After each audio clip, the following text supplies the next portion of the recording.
used to just chip through there and find some old coats or something. So they found an old US Navy jacket, and that became the official stool jacket.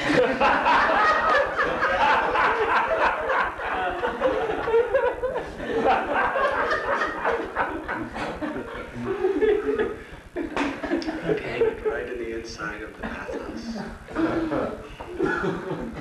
And every devotee in the morning, because we were only allowed to pass stool in the morning. After that, I wasn't bona fide. We had to do it before Mangalarti. And we'd take turns one at a time. We'd put on the stool jacket. We'd climb down the mountain, freezing cold, trembling, and just trying to dig a hole. And you had to dig the hole because it was a capital offense to leave stool in the open. You had to dig a nice hole and cover it. It was considered an offense to the deity. We'd be down there, and we'd get up and give the stool jacket. 25 brahmacharis used that same jacket to pass stool in.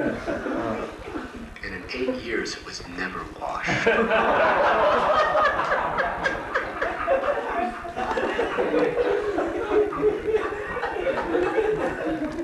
And it was filthy and full of mildew and everything else when we first found it. Hare Krishna.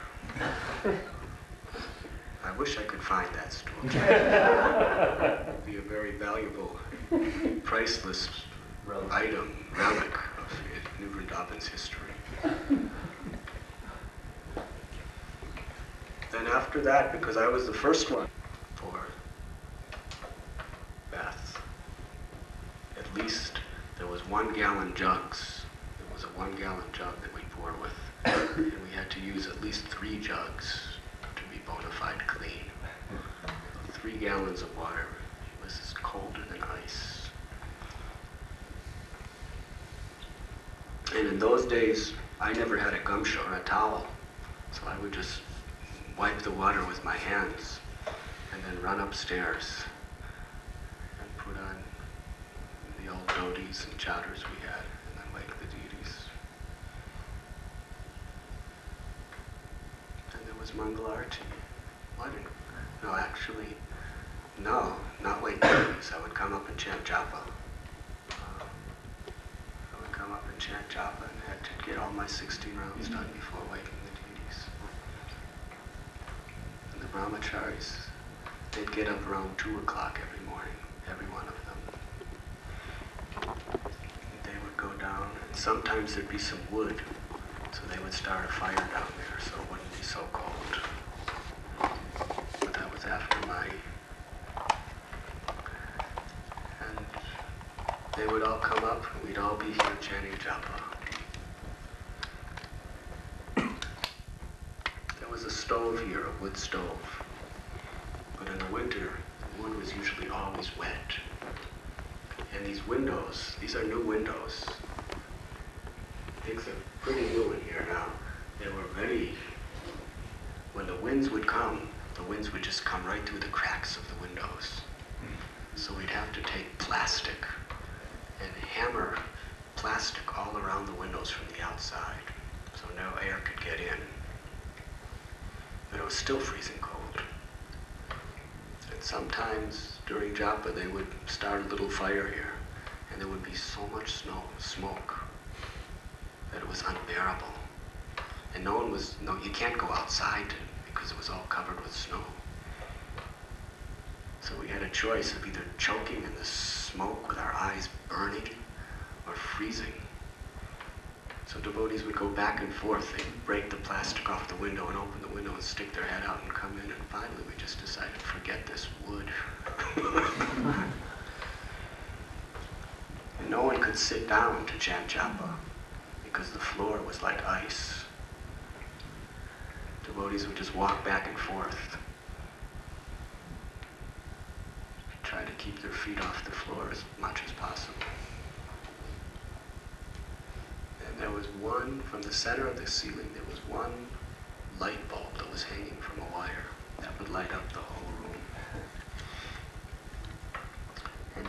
boys used to gather around that light bulb and chant their japa, trying to get some heat from it.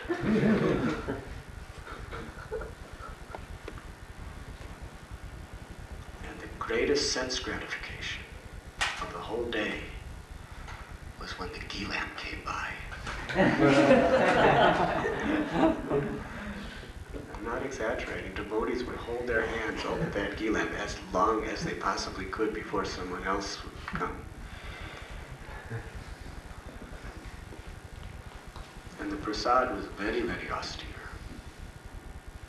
It was just some oat water and rice.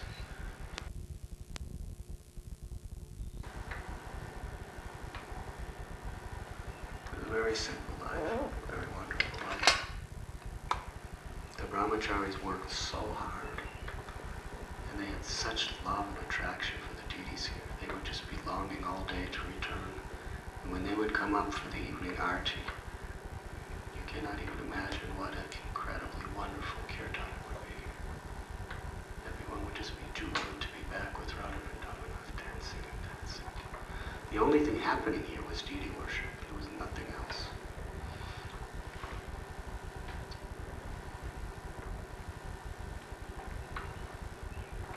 Kirtanananda Swami once came up here. Actually, one time he took me to New York. We went to New York together to visit with Srila Prabhupada and went on morning walks with Prabhupada. But then Prabhupada then said that the first class pujari never leaves his deities.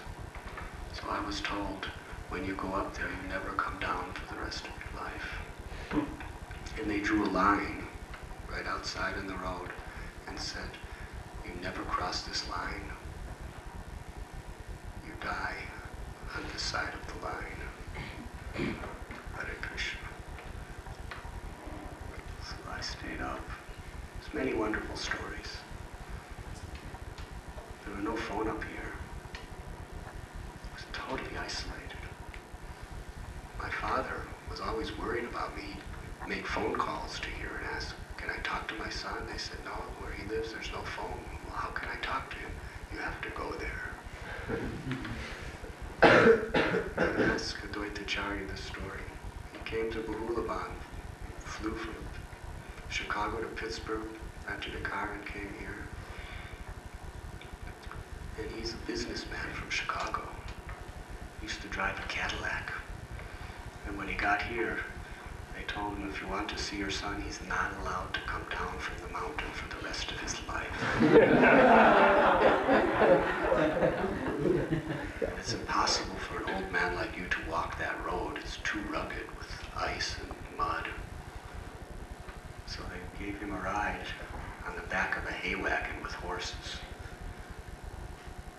And they dropped him off here. And it was just at the end of autumn. There was no leaves on the trees. It was cold, it was rainy. There was no one here except me. He came in, I was offering arti to the deities. He couldn't figure out what was happening. So I showed him around. I showed him the deities that showed him around. He said, where do you sleep? I took him in the back to the pujari room and showed him the little wooden floor I slept on. I offered him prasad. We had no chairs here. We had no spoons or forks here. All the prasad was cold. He was bewildered how he was supposed to eat it. But the biggest problem was when he told me, I have to use your toilet.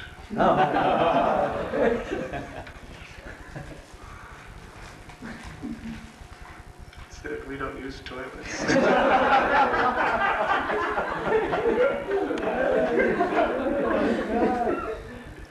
Stool jacket.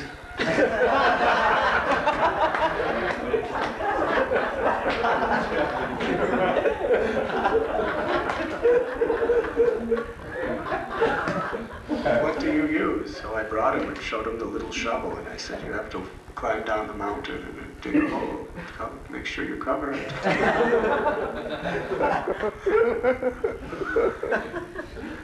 He said, I'll just hold it till I get back to I'll just hold it till I get back to the Pittsburgh airport.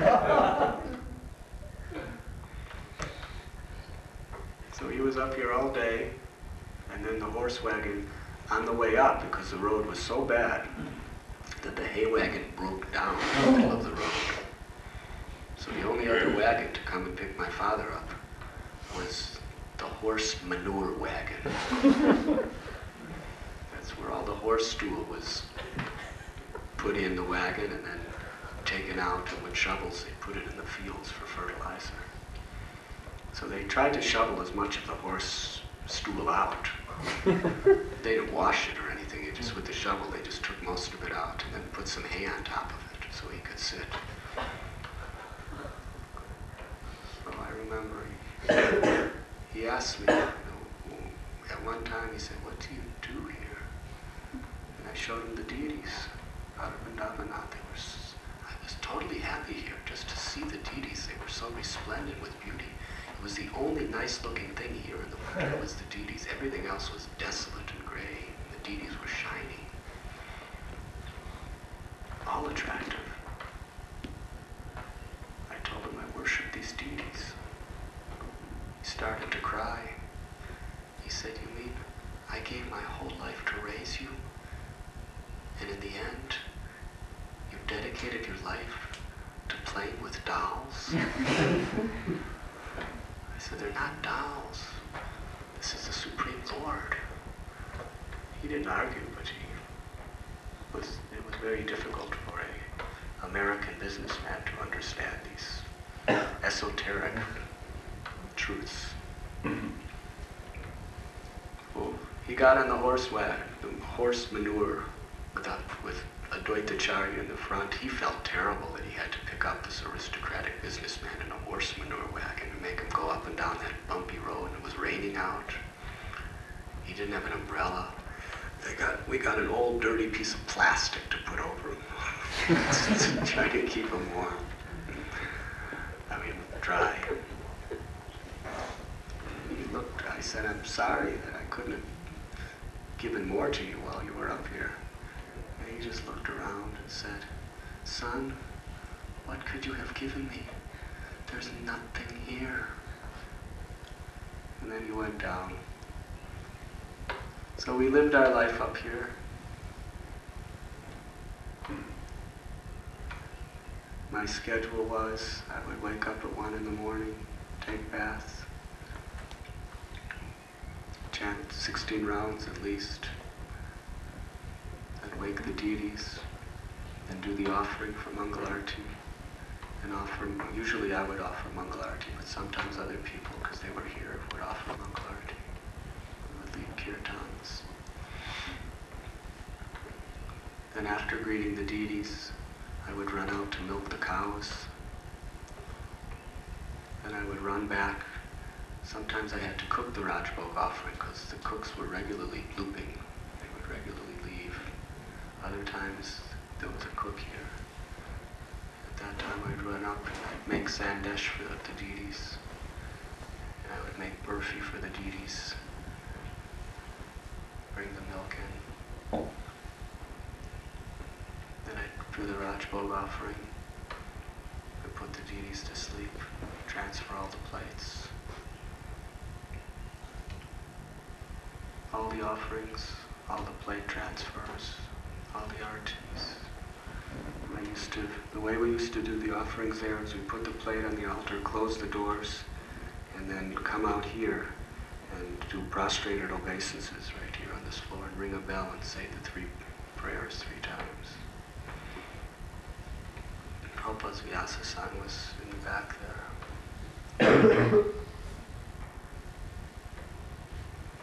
So this went on for years.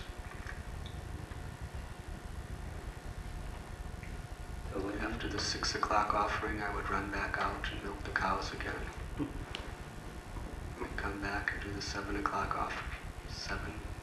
6 o'clock arti, I would run out, milk the cows, run back, and then there was another offering at 7 o'clock.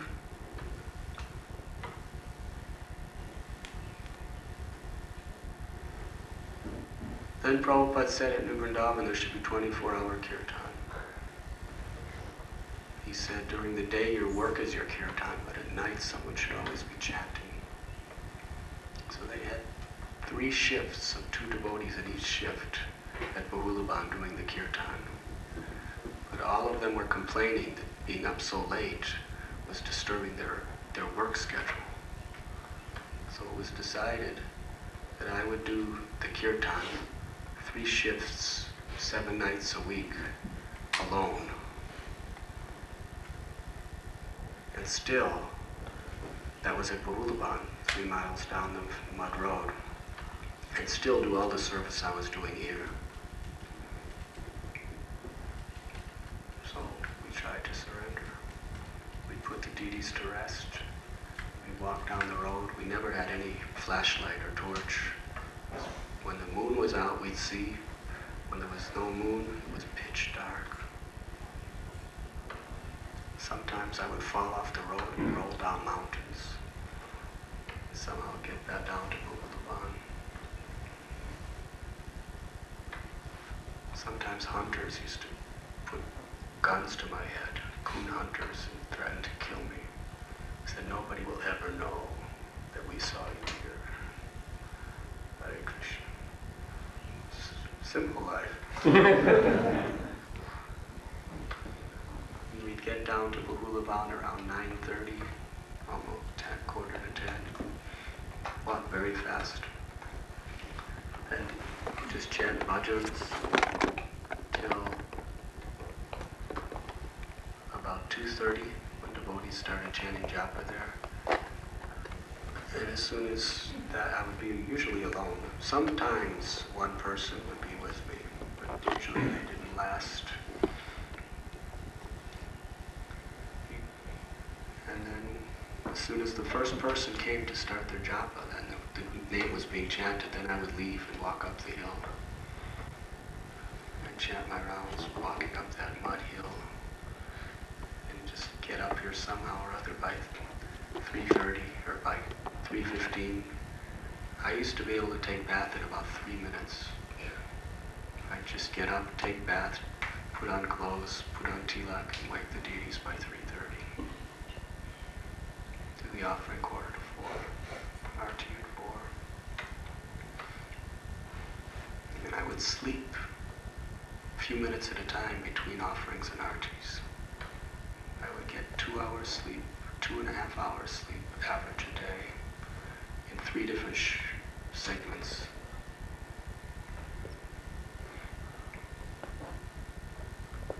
That went on for some years, but it was a wonderful life. My health was terrible. I always had big boils due to neglect of my body. They gave me the name Boils Ananda Maharaj.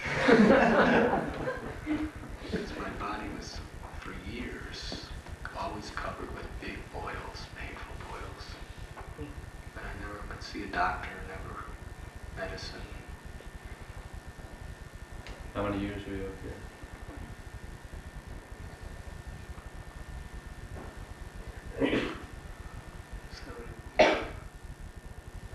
About 6 years. 5 or 6 years up there.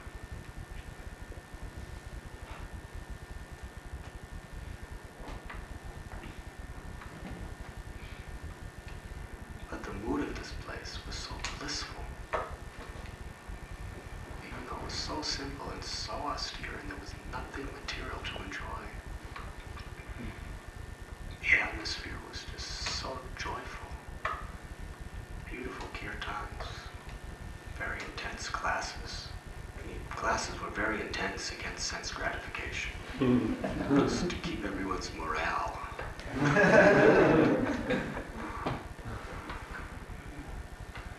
Wonderful, wonderful life. It really was. Very, very simple. There was just Krishna and the cows and the devotees. That's all we knew. And the devotees used to climb down that mountain and climb up to go to Prabhupada's palace to build it and come back. So that went on for some years. And then Prabhupada came in 74.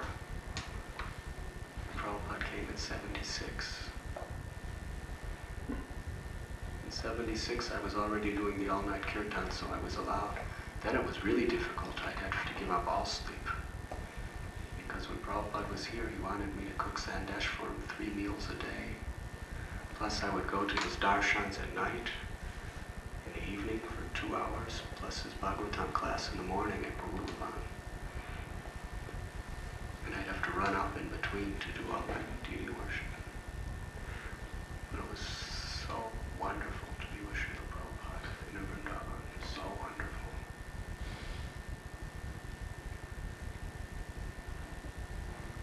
And because it was so much labor to go to see him, running up in the mountain 2 extra times to visit him in a day with no sleep, that when I would see him, it was ecstatic.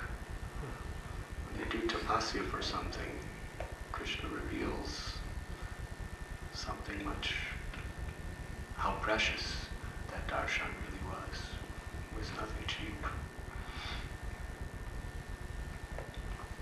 Every night at the house where Sankirtan lives now, and Prabhupada was living, he would sit out in his lawn for a couple hours, just talk to the devotees. In the morning I would go down the Agasura road for his Bhagavatam class and then come back up. And at night, in the evening, I would go down this road. And then I would get somebody else to sometimes cover for me, just when Prabhupada was here, if I needed to. I would go up and down, and every day I would go by this little rose bush, and one rose, fully blossomed, would be on that bush, right in the middle of the forest nowhere. There's no other flowers like a rose in that forest. We're all wild. This was a wild rose. I'd pluck that flower, and when I'd come up, I'd always hand that flower, and I'd place it right at Prabhupada's lotus feet. He'd sit on his vyasa sign. He'd always pick it up and smell it. And sometimes when he'd give lectures, there's photos of Prabhupada giving lectures holding that rose like this. Every single day, one rose would be fully blossomed on that rose bush. It was very miraculous. Prabhupada stayed around 2 weeks. It was glorious. And I remember once they brought him into the palace. It was just a construction site. And one devotee said, Prabhupada, in the Bhagavatam it says that the palaces were lit up with jewels. Should we light up your palace with jewels? Prabhupada said, my devotees are my jewels. They will light up the world.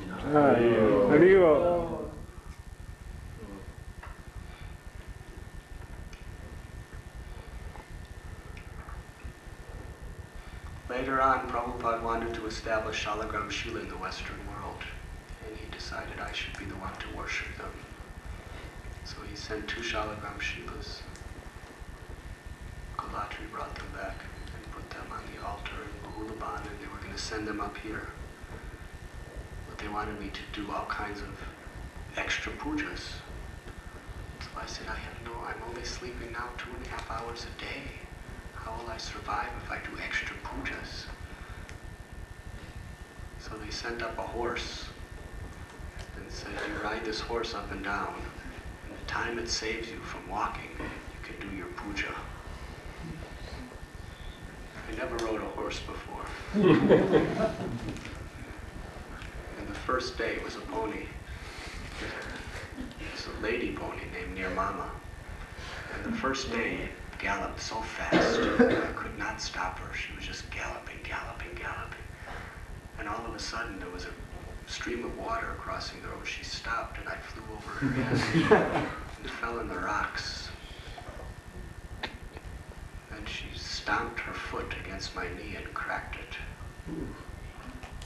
I was laying there with a cracked knee. Then I laid on her back sideways. She somehow brought me down, and I couldn't walk back up the road. So they made me head pujari for Radha Vrindavan. Vrindavan Chandra then. Mm-hmm.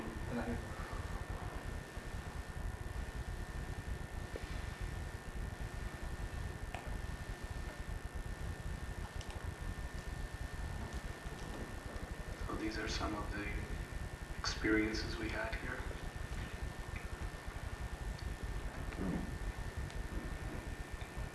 The devotees, brahmacharis, had very, very strong comradeship here. Because there was nothing else in the world except each other and the deities. And that association, when there's deep friendships, could actually satisfy us and maintain our desire to go on with our devotional service throughout our lives.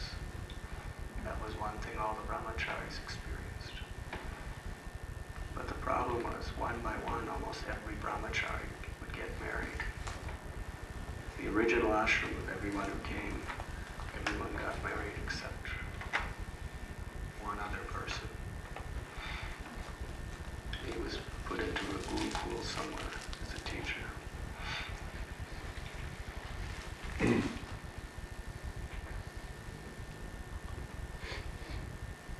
So the mood was that whatever we have to do to serve Srila Prabhupada and please him, that was the only consideration of our life. And I'm telling you a story about myself, but actually practically every devotee in those days at Vrindavan has the same sort of story to tell. A life of complete surrender to the will of God. And it wasn't money, because New Vrindavan had nothing, but the whole community was built on that spirit of sacrifice. And you see everything that was developed here, since this little farmhouse was all we had. It was all exclusively on the basis of just total sacrifice. No one was hired. Devotees who'd never hammered a nail before built those. People who never did architecture designed the temples, palace. The master plan of the palace was just written in a pencil on the back of a brown paper bag initially. And they just built it as they went along. And of course, you know the stories. At a certain time, Prabhupada was taken out of the center of the community. And ultimately everything fell apart. It was practically ruination of the whole New Vrindavan project.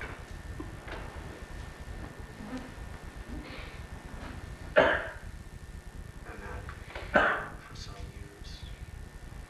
But recently,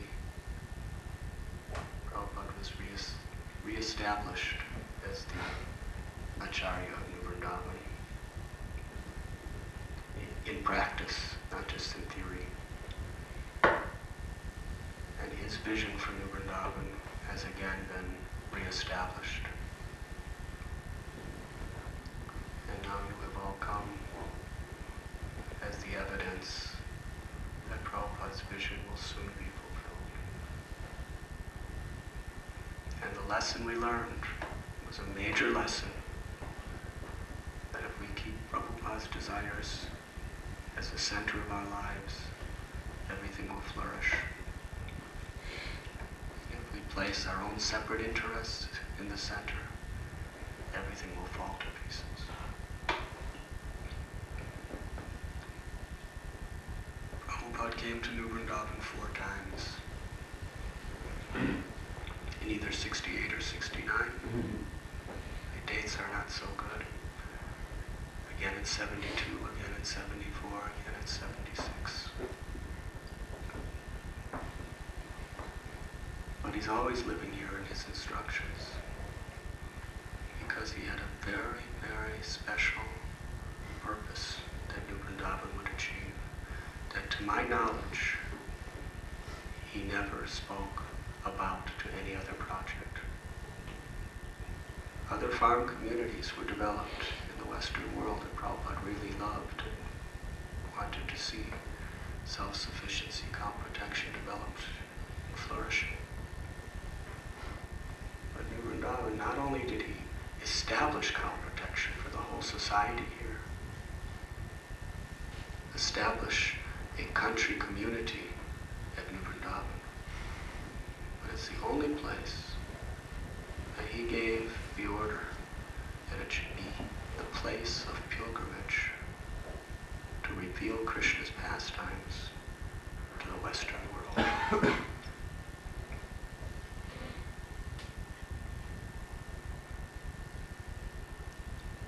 It will only happen by the unity and the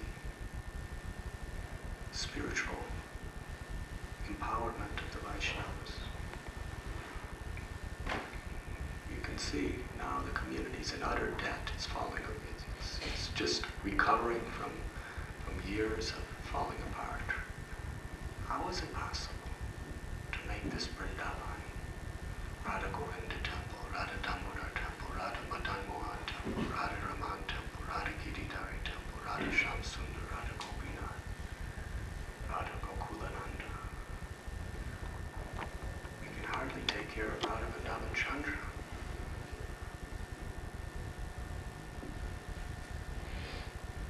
Just take shelter of the holy name and remain dedicated to this project against all odds. As Prabhupada empowered it before, he will empower it again, greater than ever, with many priceless lessons learned.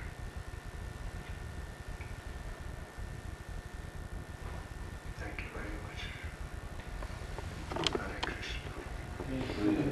The upstairs is the place. On the backside, Prabhupada had his bedroom where he would stay in 1960s when he lived here. And on the front side, he would meet devotees and he would have his table where he would write and translate. He stayed here for over a month. We'll also go to the Pujari room. It's been really renovated. It used to just be an old wood floor, now it's nice tiles. And that's where I used to sleep at night. Or at day, depending on what my schedule was.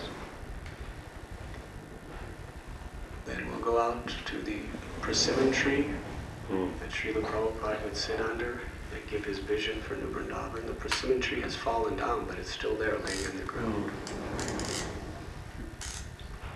Then we'll go to the bathhouse, which has been renovated with tiles. It used to just be all cement floors. There's even a shower spigot now, which is almost sacrilegious for us old brahmacharis to see a shower spigot here.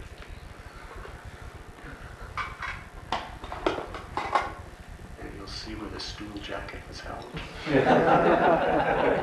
Where the little shovel was kept. And if we have time, we can go down to the renovated pig pen. And we can take a walk. The brahmacharis, there was about 20 to 30 brahmacharis at a time living here in those days. And they would sleep on the upstairs, and there were some old cabins. Do you remember when we were driving up there, there was an old little cabin, an old little house? There's one of the old cabins that are still here that the brahmacharis used to live in. And since then they've built really nice, secure ones. But from the old days, there's still one left here. You can see brahmacharis would live there too. One year I remember, early, I think it was about 75, the whole ashram was infested with poisonous snakes. There were these copperheads. There were dozens of them everywhere. And one devotee used to somehow do something with them with a shovel. They were just everywhere. But devotees just in the pitch dark just go out walking from the cabins to here. No one ever got hurt.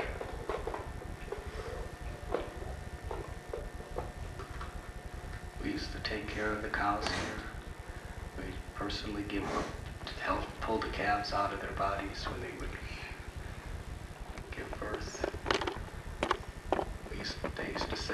up here. We used to have to personally arrange. I don't know why a brahmachari had to do that, but I had to introduce the cow to the bull.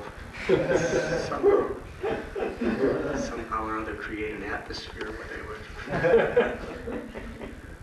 give calves so that there would be milk.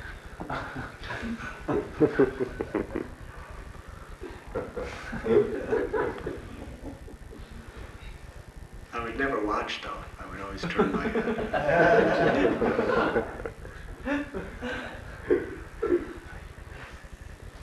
So this is a very, very brief summary of life at Vrindavan. And the Agasura Road, someday, I haven't walked that road. It would be a challenge to even find it. No one has walked that road in about 20 years since Marsada Maharaj has built this new, very nice superhighway going across.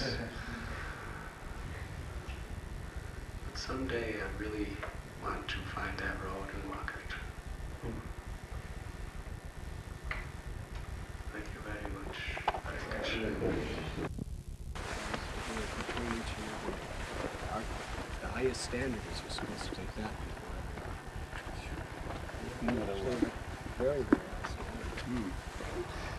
So I'll break the ice and then this little path. I would just run as fast as I could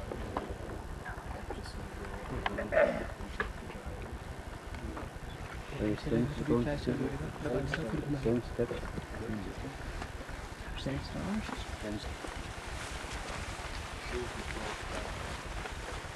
Can you ask everybody to come fast?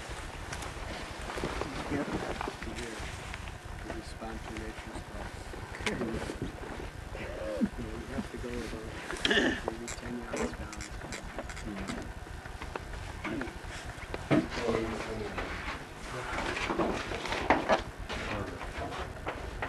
This kitchen is where I would always make sandesh for Srila Prabhupada. He liked it very much. Whenever anybody from New Vrindavan would visit him, he would always request that I make sandesh to deliver to him. India, London, America. Many, many times. This is what you used? Just like this. Just put wood in here.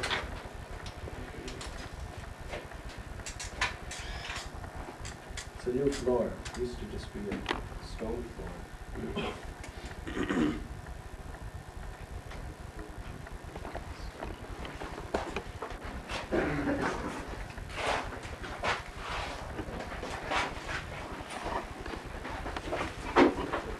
This is where the barrel would be to take bath. Should I show you where the stool jacket hung? Yes,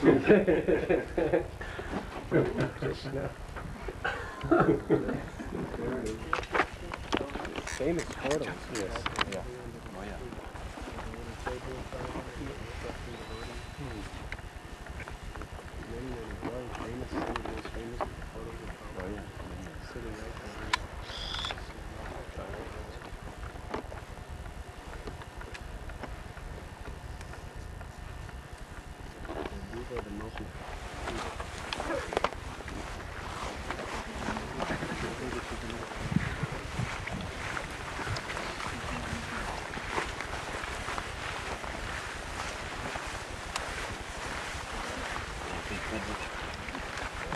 Down there. You want to go there?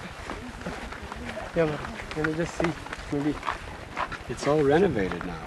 They actually put a marble floor there.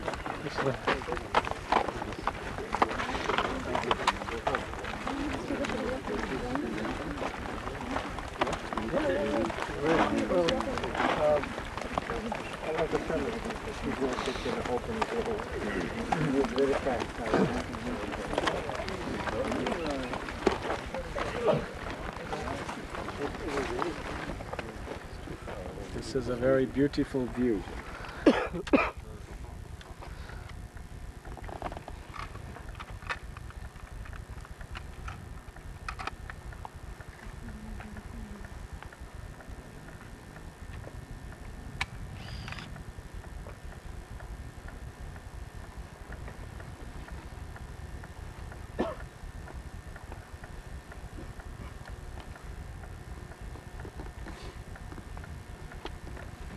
This was just broken recently. Very, very nice. Early days. This was opulent. There's like 3 of them.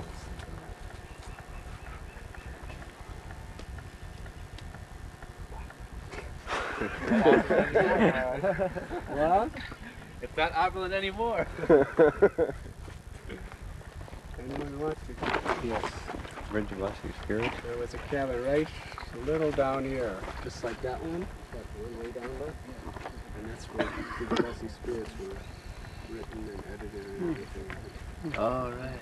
Those magazines, The real old ones, Right, not the right. colorful ones, but Right. the very early ones. Right. One devotee named Damodar Pandit, the brother lived right here. This little forest here, tiny little cabin.